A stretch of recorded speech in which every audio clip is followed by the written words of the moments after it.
On a December morning in 1989, amid a snowstorm, Annie Ricks let her third oldest son, Cornelius, stay home from middle school. For months, she and her 8 children had been sleeping on the floors of relatives' apartments or in the lobby of the Cook County Hospital. She had lived on Chicago's West Side, within the same few blocks, since moving there as a 10-year-old from a segregated mill town in Alabama. But her West Side apartment and every belonging in it had burned in a fire. Without a fixed address, she stopped receiving the public assistance checks that had helped stretch what she earned in a factory molding plaster figurines. When she considered the fact of her predicament, it simply didn't make sense. Annie Jeffrey Ricks was homeless. At 33, she'd been providing since she was a teenager.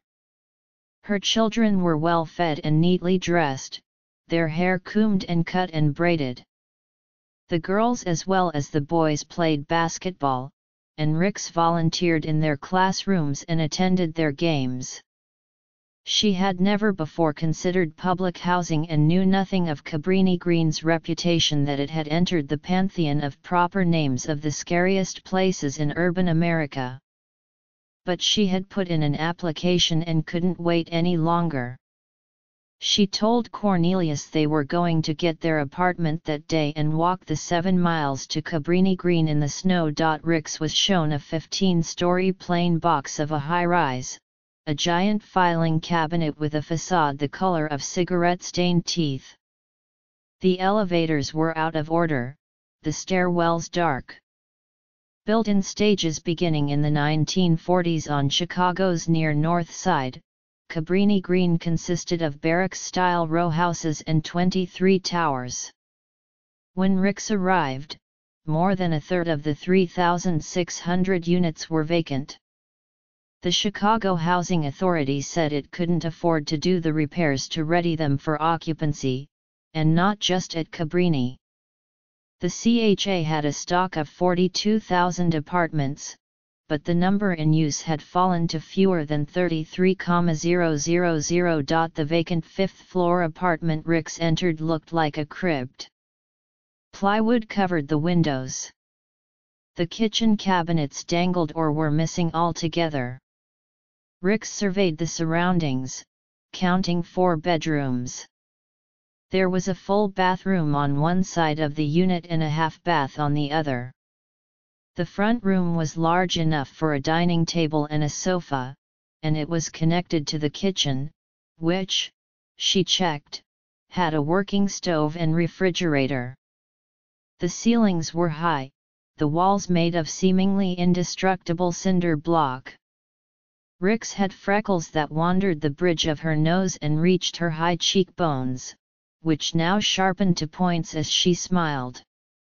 What she saw looked like a home. Ricks lived at Cabrini Green for the next 21 years. She worked as a teacher's aide in the local schools that most of her own, eventual, 13 children attended. She babysat, ran an after-school program and served free lunches out of the field house by her high-rise. She moved her aging mother in with them, and Ricks's grown children found jobs in construction, home health care, retail and at a new residential complex built atop the old Madison Street Skid Row, an area refashioned into the West Loop. Ricks didn't leave Cabrini after one of her nephews was hit with several bullets through her apartment window. His heart stopped twice before he survived.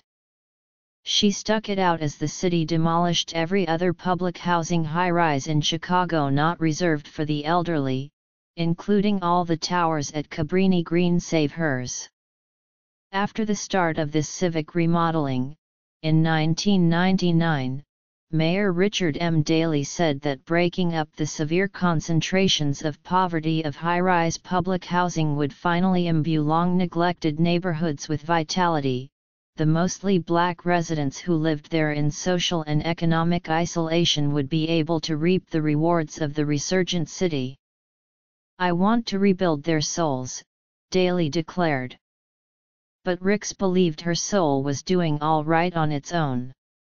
She refused to go, in 2010, even as every neighbor remaining in her building took whatever replacement housing was offered them. She outlasted them all. "I'm the last woman standing," Ricks liked to declare. Ricks held firm to a belief that if she followed the rules, if she kept up her part in an agreement, then she was entitled to all that was promised her.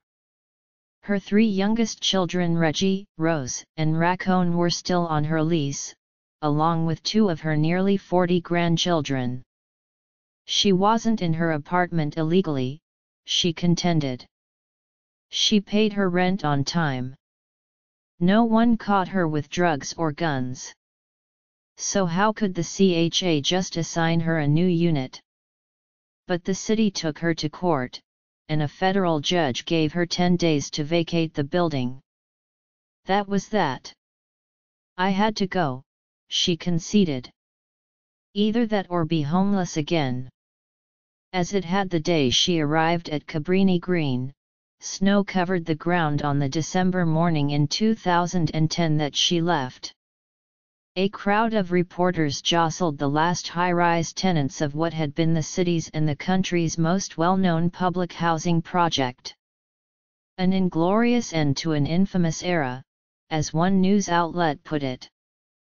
Another described Cabrini Green as the housing development that came to symbolize the squandered hope of them all.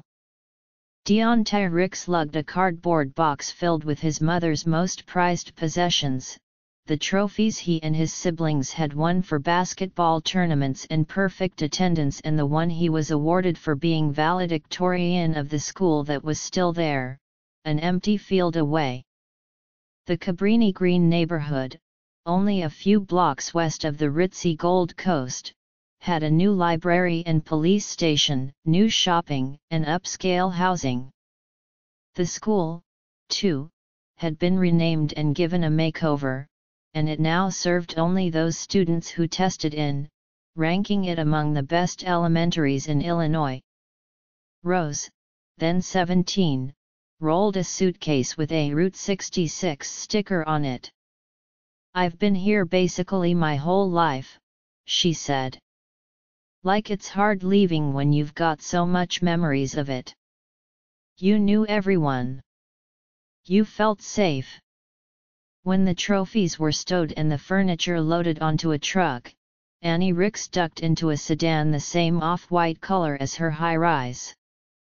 The car spun its wheels on the snow and gained traction, and she was gone. The fate of public housing in America: its rise, much of it in the form of towers like Cabrini Green, and its fall as those towers came down, is the story of urban poverty as an unsteady political priority. In his first year as president, in 1933, Franklin D. Roosevelt created the Federal Housing Division, as part of the Public Works Administration. The PWA built the country's first 51 public housing developments, including 3 in Chicago. By then the shortcomings of the for-profit real estate market were evident in eviction riots, in sprawling homeless encampments, and in cities overflowing with mile after mile of cheap, decrepit frame dwellings. In segregated black neighborhoods, where families were excluded from competing for housing on the open market, the conditions were more dire. Without government intervention in some form, private developers and landlords were never going to build or maintain anywhere near enough homes for the urban poor. Like other New Deal assistance programs, relief for farmers, aid to senior citizens through Social Security, food stamps, public housing treated poverty as a widespread social and economic injustice that the country was obligated to right. The subsidy was also intended to help jumpstart the economy by rebuilding moribund cities and creating jobs. In 1937, Congress passed more extensive legislation, establishing a federal housing agency. Chicago and other cities formed their own housing authorities to operate the program locally. I see 1/3 of a nation ill-housed, ill-clad, ill-nourished, Roosevelt announced that year. The test of our progress is not whether we add more to the abundance of those who have much, it is whether we provide enough for those who have too little. Then, as now, the idea of government-run housing was maligned as anti-capitalist and socialist. It clashed with a national ethos wrapped up in visions of the frontiersman and the self-made entrepreneur. When the Housing Act of 1937 was being debated, it was opposed by real estate trade groups and property owners' associations, by builders, suppliers, the U.S. Chambers of Commerce and the Departments of the Interior and the Treasury. Although the subsidy was reserved for only stable families with modest incomes, the deserving poor, the ceiling on what qualifying residents could earn was said to discourage hard work, acting as a sap on initiative and pluck. Ayn Rand's The Fountainhead dramatized the backlash against Roosevelt's call for a deeper social contract of shared responsibility. The hero of the 1943 novel is an architect of a public housing complex who becomes enraged when he returns from a trip to discover that his bare-bones high-rise has been compromised to include the expense of incomprehensible features like balconies, a gymnasium, extra doorways, and decorative brickwork. In an act portrayed as a valiant defense of his convictions, he dynamites the entire building. Maybe most telling, the same Depression-era legislation that funded the first public housing complexes also created the federally insured private home loan. With this revolution in home financing, buyers were able to put down as little as 10% of a house's cost and pay off their mortgages in small increments over an unprecedented 30 years. Even today, the federal government devotes 3 times as much each year to mortgage interest deductions and other subsidies to the speculative real estate market, essentially public housing for homeowners, than to the entire annual budget of the Department of Housing and Urban Development. The first public housing developments were often simple and unadorned brick row houses or duplexes. They were required to be built to minimum standards, so as not to compete with the private rental market, and the overall populations were diverse, in part because federal rules dictated that public housing couldn't change the existing racial makeup of a neighborhood. In the 1950s, cities began to build massive complexes of clustered towers encircled by plots of land closed off to through streets. It was a purity of modernist city planning, influenced by the avant-garde towers in the park urban reimagining of the Swiss-French architect Le Corbusier. The density and nearly identical stripped-down designs of the high-rises were also believed to cut down on costs while meeting greater demand. It's almost like I died and went to heaven, one of the first tenants of a development in Chicago recalled years later. J.S. Forst, the former head of research and statistics at the CHA, collected this testimonial and dozens of others like it from early occupants of the agency's properties for a 2003 book titled When Public Housing Was Paradise. Even though these were low-income communities of thousands of people crammed together on isolated plazas, many families still found a modest home to be somehow divine after the damnation of the cold water flats they left behind. There, they had been afraid of fires and sickness and eviction. Public housing, by contrast, was new and orderly. All the families went through a screening process. The buildings had teams of janitors on call around the clock.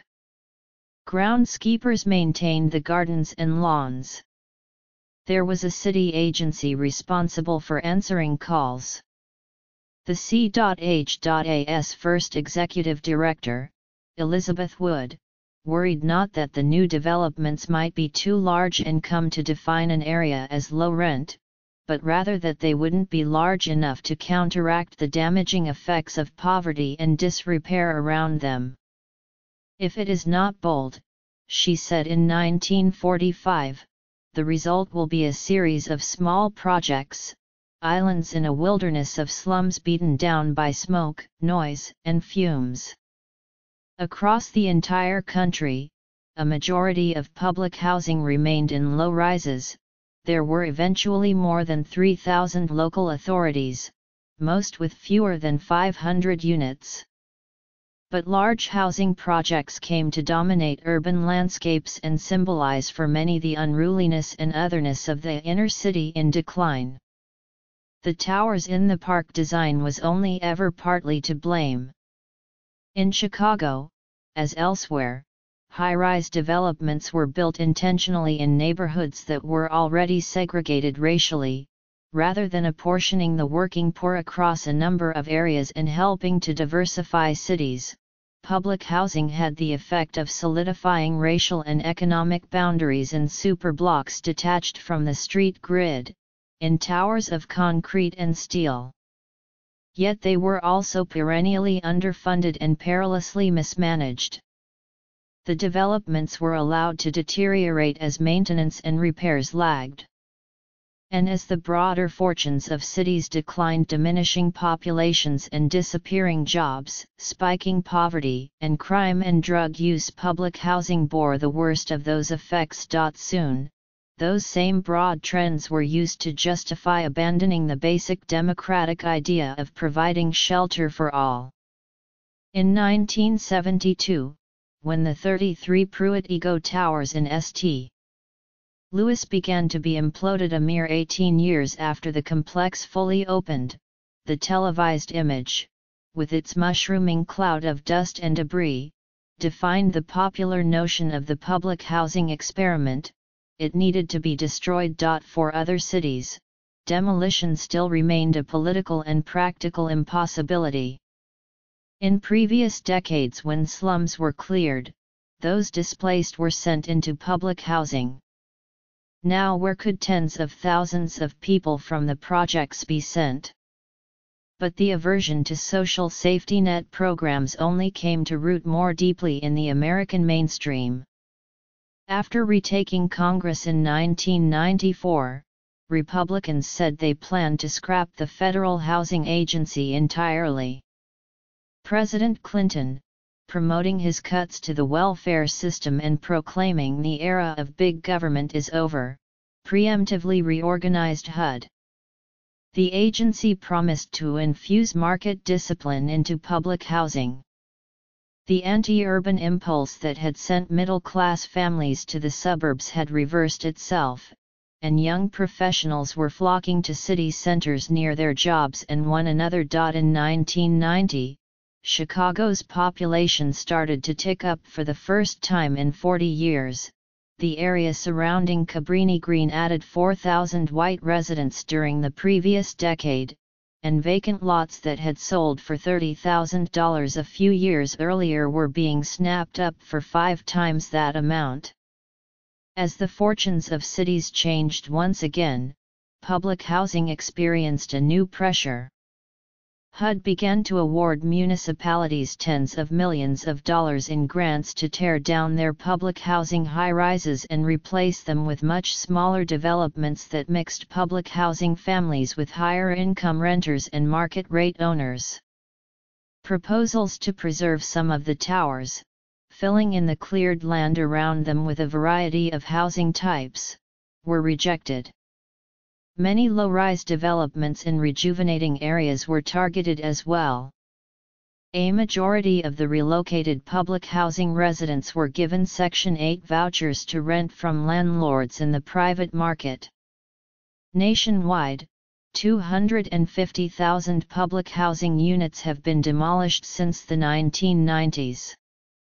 Atlanta, Baltimore, Columbus, Memphis, New Orleans, Philadelphia, Tucson, just about every American city got in on the action.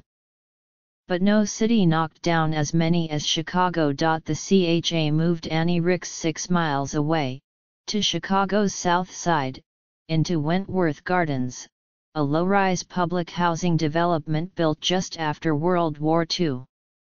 Since then, Wentworth had become sandwiched between the 14 lanes of the Dan Ryan Expressway and the parking lots for the White Sox baseball stadium. The only place nearby to buy groceries was a gas station and liquor store on the far end of the complex. But the units were modernized, and Rix's 4-bedroom had a new kitchen and bathroom. Her apartment was on the second floor of a 3-story walk-up, part of attached buildings that formed a horseshoe around a shared courtyard. In her living room, she hung photos of her family, 3 pictures of President Obama and a couple of prayers and rules: men don't wear hats in the house. Rix wanted to remain upbeat about the move.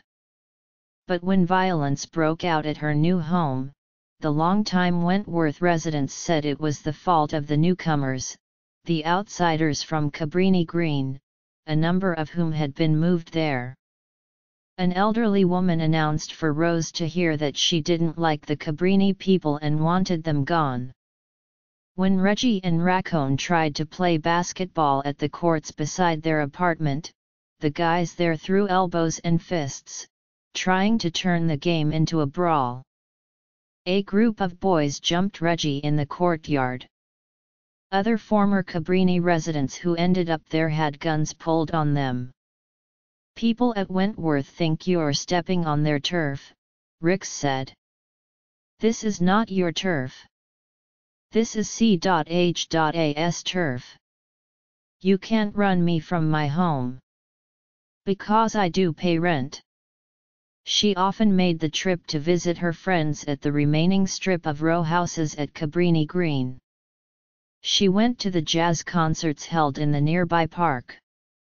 Like many relocated families, she felt safer in the vestiges of the old neighborhood. When Raccoon, Rix's youngest, left his high school most days, he traveled to the field house at Cabrini. The principal at the neighborhood elementary school said 2/3 of his students were former Cabrini families who took the bus and train long distances to get there. Several Cabrini Green Facebook pages formed, people reporting job opportunities and business ventures, sharing words of inspiration and announcements of deaths in the Cabrini family. Oftentimes a post showed a photo of one of the disappeared high-rises. Who can say what building this is? Leading to long threads of competing memories. On an airless Saturday night in the summer of 2012, Rix stepped outside into the Wentworth courtyard. She'd been confined to her apartment all day taking care of grandchildren and wanted to relax. She set up a small table, placing atop it a transistor radio and a can of bug spray. She popped open a bottle of iced tea she bought at the gas station and tuned the radio to a gospel station. Then she was startled by screaming in the distance. She recognized the voice before she saw him, Reggie. He came racing toward her out of the darkness with Raccoon sprinting beside him. A mob of men were at their heels. Her sons dashed past her and up the stairs to their apartment, their pursuers rushing past as well. Rose, who was inside, opened the door for her brothers, and the Wentworth guys charged in behind them, colliding into her. Rix ran up the stairs after them. "Home invasion," she cried. In the cramped apartment, one invader knocked a television off the wall and stomped his foot through it. They pushed over a chest of drawers and threw chairs. Reggie, who was bleeding from his head, lifted a cooking pot off the stove and swung it to fend off blows. Rose armed herself with a mop. Their mother usually carried a fist of keys with her, and she now punched with it. She held the aerosol can of bug repellent as well, and she sprayed it into any face close by. "I'm just going to say it like this," Rix said later that night, "we did whatever we had to do to get their asses out of our house." For the next 2 weeks, Rix stayed with his son in the Cabrini row houses. One of her older daughters put up Reggie and Raccoon. Rose moved in temporarily with another sibling in the western suburbs. A social service provider asked Rix if she wanted to go to a shelter. She didn't. A shelter wasn't any place to live. That's like giving up, Rix said. With the home invasion, her old stubbornness returned. No way was she going to be cheated out of a 4-bedroom again. Not this time. She was going to keep her family together. She put in for a transfer to a different CHA development along the lakefront, and she documented every time she phoned the agency to get an update. She checked in with a pro bono lawyer who agreed to take her case, asking when she should expect to move, just trying to get them to confirm that you're eligible to be on the wait list for a 4-bedroom, he told her. So how long will that be? I wish I knew. I think they'll respond to me. I'll bother them until they do. I think this is going to be taken care of. It's not going to be done quickly. It should be quickly, because you're my lawyer, Rix said. I may be a lawyer, however, I'm not a magician. She ended up cutting ties with him. He'd been emailing the CHA since July, but 3 months later, her situation remained the same. I'm not prejudiced, she said. But if I'd have been white, he'd have moved me the very same day. He doesn't have to live in Wentworth Gardens, in the ghetto, as they say. Across the highway from Wentworth Gardens, the 28 towers of the Robert Taylor homes had stretched in a narrow band for 2 miles, looming in groups of 3 like sentinels for almost 50 years. But the entire housing project was torn down by 2007. The cleared land remained vacant. Unlike the Cabrini Green site, the area couldn't attract the higher rents or the sale of market-rate apartments to support a new mixed-income development. Mixed-income replacement buildings did offer public housing families a better place to live. But the restrictions on entry excluded many, and interactions within the buildings were often tense.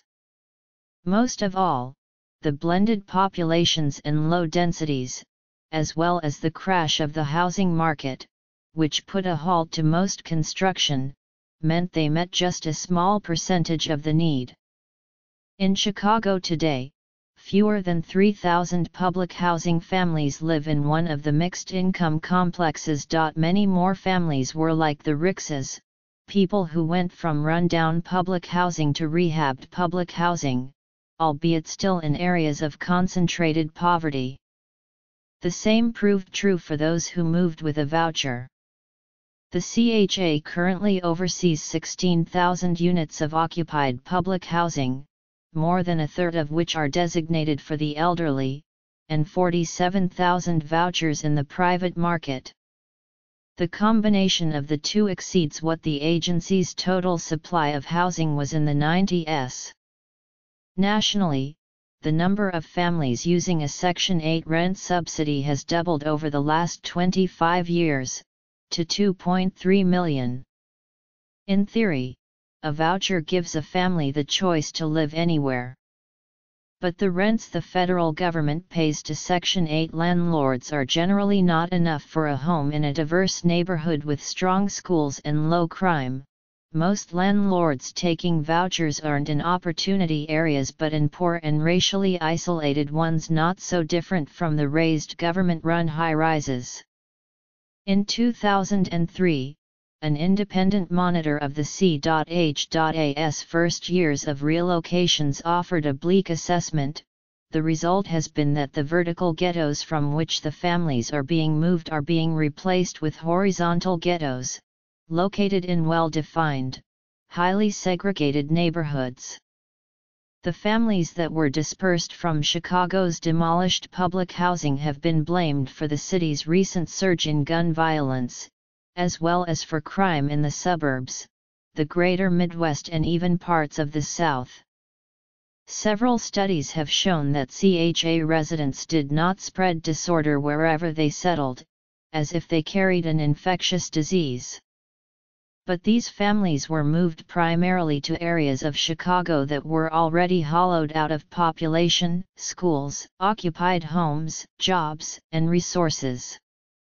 In South Shore, which took on more Section 8 renters than any other neighborhood in the city, 3,700 apartments were caught up in foreclosures, 1 out of every 5 rental units. The problems of concentrated poverty and isolation, which the demolitions were supposed to solve, persisted, and relocated families now found themselves in strange territory without their former support networks. People in public housing had, by necessity, bartered services, shopped together, shared food, stepped up when a neighbor lost a loved one. Annie Ricks's oldest daughter, Kenosha, left Cabrini Green when she was in her 20s and moved with her family to a block on the west side. "I've been out here almost a decade, and I know 3 or 4 of my neighbors," she told me recently. "They from the projects, people say. But they don't know me. They weren't raised how we were raised.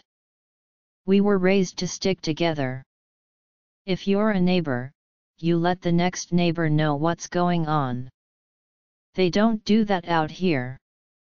Developments like Cabrini Green did in fact need to be made safer and more livable, and maybe even torn down.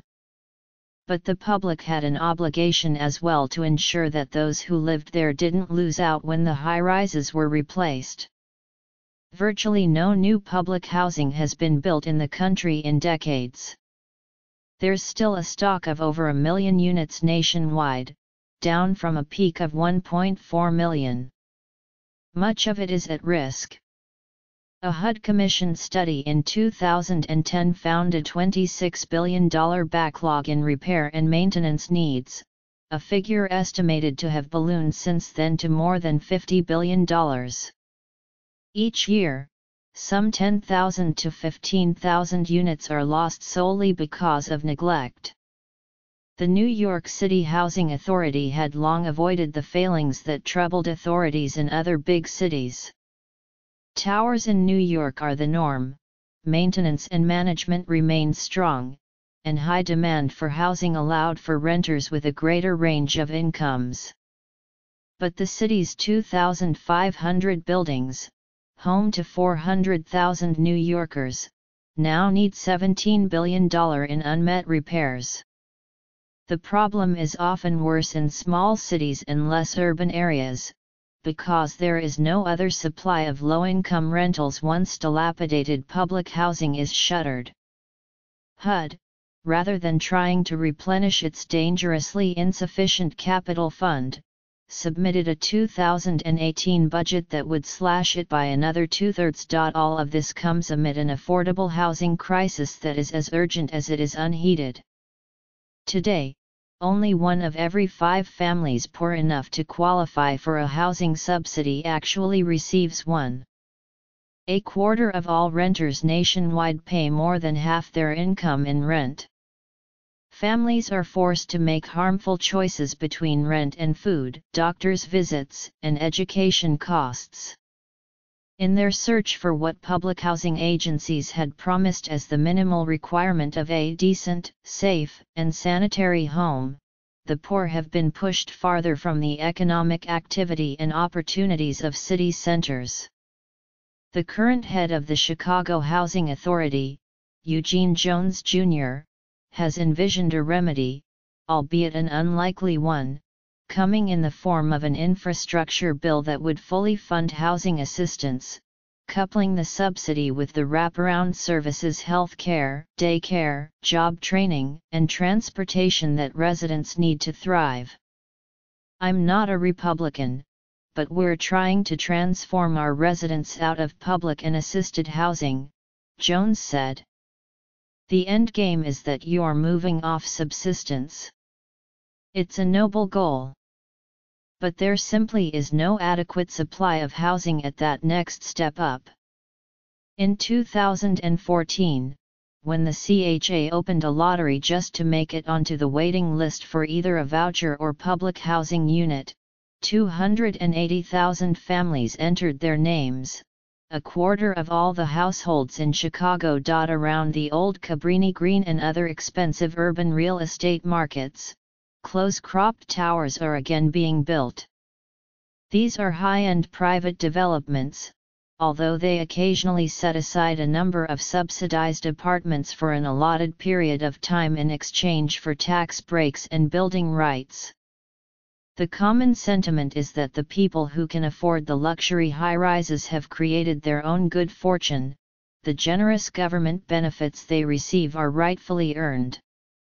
For those in Wentworth Gardens or Chicago's distant South Side or any impoverished neighborhood in the country, no political will exists anymore for the government to step in and transform the blocks that have been left to decline.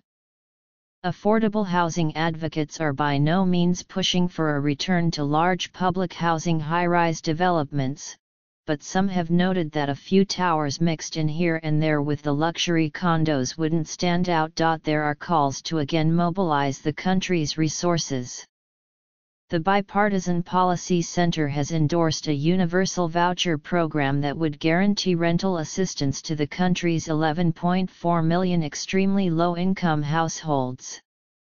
Several studies by the Urban Institute and other research organizations show that such an endeavor would recoup much of its cost in reduced homelessness and also ease health problems and other consequences of instability that are ultimately paid for by governments. Several organizations in recent years have proposed tax credits for cost-burdened low-income households. And a bill introduced numerous times by the Minnesota Congressman Keith Ellison sets out to cut the mortgage interest deduction for wealthier homeowners and use the $200 billion in savings over 10 years to close the affordable housing deficit. Congress did, in fact, cut the mortgage interest deduction as part of last December's tax bill, though by much less than low-income housing proponents had wanted. The savings went not to creating affordable housing but to offsetting the tax benefits that Republicans doled out to corporations and the wealthiest Americans. 70 years into our test as a country to provide housing for those who have too little, we are hardly any closer to passing. Annie Ricks was out walking one night, venturing from Wentworth Gardens, when a burning pain shot through her left foot. She soon developed calluses on her heel. Then she couldn't put any weight on the foot. An emergency room doctor said she had diabetes and needed surgery. The recovery was supposed to take less than a week, but Ricks got an infection at the hospital. She had trouble eating and lost weight, the sharp bones of her cheeks never more pronounced. "I need to laugh sometimes instead of cry," she said. "If I'm going to cry, it won't get me out of Wentworth Gardens." But then she came down with pneumonia. She was relocated to another hospital and intubated. She couldn't talk or smile. Her daughters complained that the staff ignored their mother because she lacked insurance and relied on state medical assistance. They said the nurses failed to turn her properly, pointing to the holes forming in their mother's back. The family contacted a malpractice lawyer they heard about on television, who asked them repeatedly if there had been a bed fall, because that would be a slam dunk. No, they told him, there hadn't been a fall, and he stopped returning their calls. Then on November 16, 2014, with her family gathered around, Annie Ricks died. She was 58. "You walk in with a sore foot, and you never leave," a daughter said bitterly. Rose and her toddler daughter remained in the apartment at Wentworth Gardens. Her brothers slept there less and less frequently. With their mother gone, their lives became more itinerant. They stayed with girlfriends or with other siblings scattered around the city and the surrounding suburbs. Wentworth hadn't become any safer for them. Reggie, in his early 20s, was arrested there after another fight. A group of guys at the development pounced on Raccoon and broke a bone in his neck. But it wasn't clear where they would be better off. Raekwon Ricks Williams, a 19-year-old relative, was shot on the West Side, one of the 762 people murdered in Chicago in 2016. Reggie and his mother had squabbled before her death. He'd been turned down at more than a dozen job interviews, and Annie Ricks berated him for giving up. He racked up arrests. When Reggie left Cabrini, he felt his whole family was gone, Kenosha said of her younger brother. His immediate family plus everybody he was in, like, preschool with. Rose left finally for an apartment building 25 blocks farther south. She had got her daughter into a school near there, and she had also come to feel haunted at Wentworth, always expecting to see her mother emerge from one of the bedrooms. Back in 2014, at her mother's funeral, Rose had been unable to speak through her tears. 100 former Cabrini Green residents showed up at the West Side Church to pay their respects.